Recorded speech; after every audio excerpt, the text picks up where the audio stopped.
Hey there, internets. So,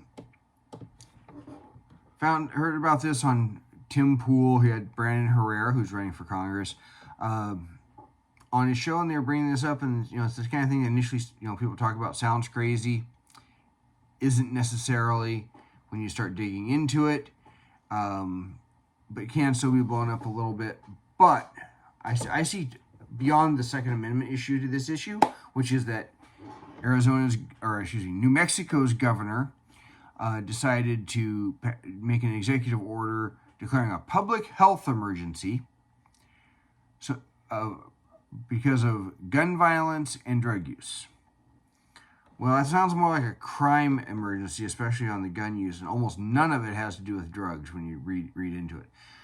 Everything will be linked in the description below in the order of an article from KOB4, which is mostly there because it includes you can see the actual text of the executive order, which we'll be going over.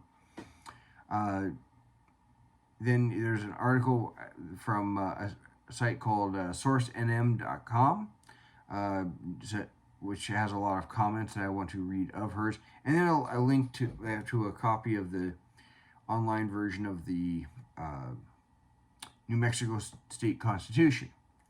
Now, their state constitution, like Washington's, if you actually read it, follow it, is a little stricter than the federal one. Of course, their part of concealed weapons is kind of moot after Bruin. But their version of the state constitution of the Second Amendment is Section 6 of their own Bill of Rights. It says, "No law shall abridge the right of the citizen to keep and bear arms for security and defense, for lawful hunting and recreational use, or other lawful purposes, but nothing herein shall be held to permit the carrying of concealed weapons. No municipality or county shall regulate in any way an incident on the right to keep and bear arms." So they actually have written into their state constitution preemption. Great. Of course, Bruin makes the whole concealed. They either have to open carry or concealed carry, guys. But that's if you following under the U.S. Constitution, so that becomes moot. But so in some ways, it's stronger. Now, it says New Mexico governor declares state of emergency over gun violence. New Mexico Governor Michelle Lujan Grisham signed an executive order saying gun violence in the state constitutes a statewide public health emergency of unknown duration. Anything with unknown duration is, of course, something she wants to make the person wants to make permanent. Because how often do you see someone voluntarily give up emergency powers? The order issued on September 8 encourages local mayors and sheriff's offices to ask for an emergency proclamation and implementation of temporary additional restrictions under the State Riot Control Act. To my fellow citizens, get loud, step up, demand change from your neighbors, from your friends, from your communities, from your elected leaders, Lujan Grisham said in a news release. Enough is enough. This state law gives the governor numerous emergency powers, including the ability to outlaw the possession of firearms or other deadly weapons outside someone's home or business except for police. And it goes into some statistics from Gun Violence Archive, claiming 2,090 shootings in New Mexico between 2014 and 2022. So roughly 225-ish, maybe as many as 250, doing some real quick mental math, per year for shootings, and about 150 per year for people getting killed. Governor's order also invokes the Public Health Emergency Response Act and All Hazard Emergency Response Act. It directs the state departments of health, Homeland Security, and Public Safety to coordinate with their office to provide effective and coordinated response. The offer sets aside $750,000 for state agencies to avoid or minimize economic or physical harm and to protect the public health, safety, and welfare, according to the governor's office. Since June 2022, Lujan Grisham has sent 4 letters to the Attorney General Merrick Garland asking for federal government to send police to New Mexico to assist in stemming the tide of violent crime.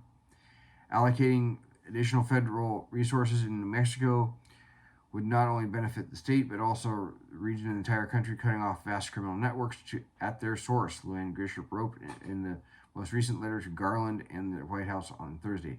One article I did not keep linked to for this.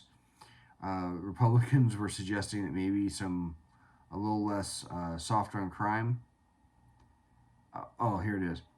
On the KOB4 site, Senate Republican leader Greg Baca issued the following statement following the announcement. A child is murdered, the perpetrator is still on the loose, and what does the governor do? She throws the mayor of Albuquerque under the bus, then targets law-abiding citizens with an unconstitutional gun order. Tragically, this is what we have come to expect from an administration that refuses to take responsibility for the crime epidemic gripping our state. It's time for the governor to stop pointing fingers and admit that her soft-on-crime approach has failed and put the safety of New Mexicans in great jeopardy. And everywhere they've tried this soft-on-crime stuff, and I have not followed New Mexico in detail, it generally doesn't work. But the public health order, I'm not going to get into all the whereases, but it says, the major points of it says, no person other than a law enforcement officer or a licensed security officer shall possess a firearm as defined, and gives a number, either openly or concealed within counties, cities, or counties averaging 1,000 or more violent crime per 100,000 residents per year since 2021, according to the FBI Uniform Crime Report, and more than 90 firearm-related emergency department visits per 100,000 residents from July 2022 to July 2023, according to the New Mexico Department of Public Health. Except on private property, or if it's immediately controlled by you, on private property that is not open to the public, but with the express permission of the person who owns it or immediately controls such property. So you could be in a business, I guess, or at your business, or at your buddy's, while on the premises of a federally licensed on the premises of a licensed firearms dealer or gunsmith for the purpose of lawful transport or repair of a firearm. When engaged in legal use of a firearm at a properly licensed firing range or sport shooting competition venue, while traveling from a location described in paragraph 1 through 4 of this section, providing the firearm is a locked container locked with a firearm safety device that renders the firearm inoperable, such as a trigger lock. So no soft-sided cases in the trunk.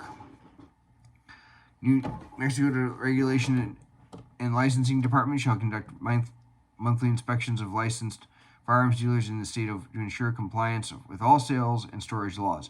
You don't need a special executive order to do that, Governor, I don't believe. And as for the rest of it, it ain't going to hold up under Bruen. She says she expects to be challenged. Yeah, she's going to be challenged and found out it doesn't stand up.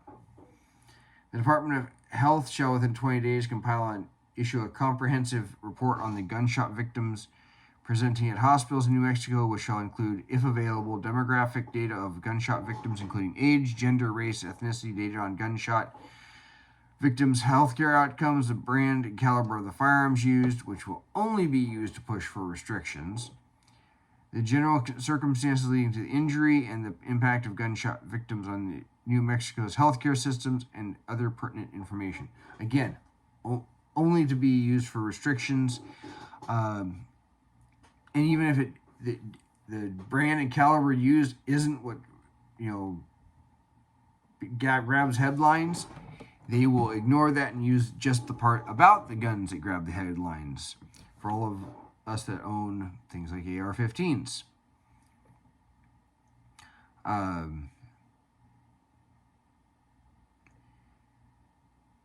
No person other than law enforcement or licensed security officer shall possess a firearm on state property, public schools, or public parks. I gotta wonder if that's going to include if you're hunting on public land. New Mexico Department of Health and New Mexico Environmental Department shall develop a program to conduct wastewater testing for illicit substances such as fentanyl in all public schools. This is like the only drug-related thing in here And I don't even see how it would help you do anything other than say somebody at the high school is using fentanyl. That's all I can see it being useful for. That's like the most bizarre thing I can think of. If you are in any of the law enforcement or public health and you can explain why they would even do that, please tell me in the comments below. Maybe you can educate us here. The Children, Youth, and Families Department shall immediately suspend the Juvenile Detention Alternative Initiative and evaluate juvenile probation protocols. Did you need to infringe on Second Amendment rights there? Or abuse public health emergency powers to do so? The Department of Public Safety shall dispatch additional officers and resources to Bernalillo County and work with the Albuquerque Police Department and Bernalillo County Sheriffs to determine the best use of those resources. Again, not something that requires a public health emergency that I can think of, or abusing that kind of power. The Department of Public Safety shall coordinate with local law enforcement agencies and the district attorney's offices to assist in apprehensions of individuals without sending arrest warrants. Again, you could have done that without any of the other stuff. Further, I direct as follows. The order shall broadly disseminate in English, Spanish, and other languages as appropriate to the citizens. Trigger locks will be made available free of charge, is the next provision, number 2. Okay, I guess, some of us debate how locked up guns need to be.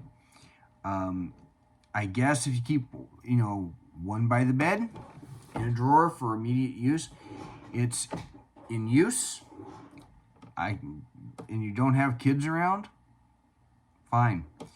But most of us would want to be keeping our weapons secure, at least against theft when we're not at home, right?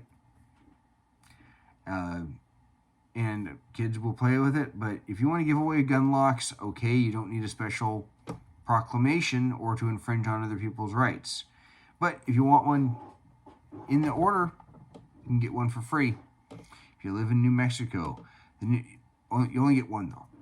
The New Mexico Department of Health and New Mexico Department of Public Safety and New Mexico Department of Homeland Security and Emergency Management, all other state departments and agencies are authorized to take appropriate steps to ensure compliance. Any person who willfully violates this order will be subject to civil administrative penalties available at law. I do not know what those are in that state. I am not an attorney, but it doesn't sound like criminal penalties. So maybe they fine you and send you on your merry way. And it takes effect and remain in effect for the duration of the public health emergencies declared in the executive order and any subsequent renewals of those public health emergencies declarations unless otherwise rescinded. In other words, they're going to use that as just keep renewing their declaration and make it forever. Should any provision of this order or application to any person or circumstance be invalid in a court of law, the remainder of this order or the application of its provision to the other persons or circumstances shall remain in full force and effect. So here's the deal. This is the use of public health orders to achieve political ends. Don't want concealed carry in Albuquerque? Okay, we'll just declare a public health emergency. It's the abuse of the power of that here, because this is a criminal issue, not a public health issue. This governor, she could be doing the same thing as the governors in Texas and saying, move on the illegal immigrants to the states that want them, like New York, where their rather racist mayor is saying that's going to destroy New York. Something he doesn't want the immigrants that he said he wanted. It could be cracking down on criminal behavior without these special provisions. Could be seeking Republican help in passing tough on crime measures. No, instead of doing that, we want to do something about people's guns, so we're going to abuse public health agency rules. And that is as disturbing as the Second Amendment angle to it. Because the Second Amendment angle ain't going to hold up under Bruen. And it basically goes after public carry. in just in around Albuquerque, which I can only assume mostly votes for Democrats. But that's what's going on down there, and you now have all the information. And you can like, share, and it with your friend, share it with your friends, and comment. It does help fuel the algorithm. But until then, and until this gets slapped down in court, you all take care.